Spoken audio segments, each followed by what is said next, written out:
course, taking it a little bit more slowly than normal, which is what you have to do.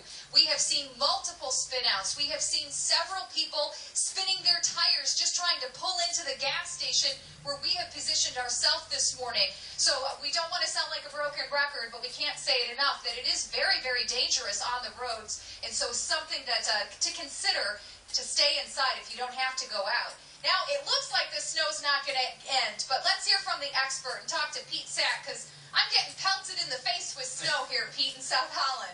Yeah, unfortunately, we have those snow coming down sideways with those gusty winds that are whipping their way through the area. And those gusty winds are going to be very problematic over the next 36 to 48 hours, not only creating some very cold wind chills, but creating a lot of blowing and drifting conditions. And so, especially if you're traveling on east-west roads, even after the snow comes to an end, those east-west roads are going to be a little treacherous because of that blowing and drifting. Let's take a look at what temperatures are doing right now, and it is a chilly start to the day.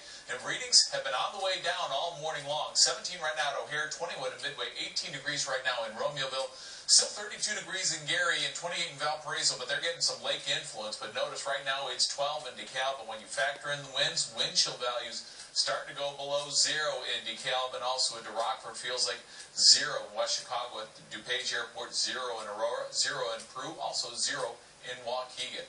Taking a look at pinpoint radar. Again, the heaviest snow is coming down in the southern suburbs, and that's going to be the case through the rest of the morning into the early afternoon hours. Starting to see it taper off just a little bit in the northwestern part of our viewing area, but we'll still see some snowflakes flying, and that's why that winter storm warning will continue.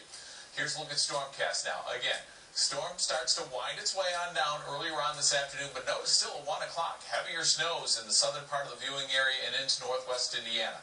Finally, by this evening, the snow will wind its way on out. We'll be stuck underneath the clouds. We're also going to be looking at our temperatures continuing to plummet, so that by tomorrow morning, we're going to see our lows bottoming out around 15 degrees below 0.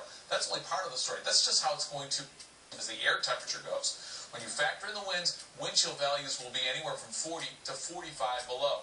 Our high temperatures for tomorrow, sounds weird when I say high temperatures because we're looking at a forecast high of 11 below 0.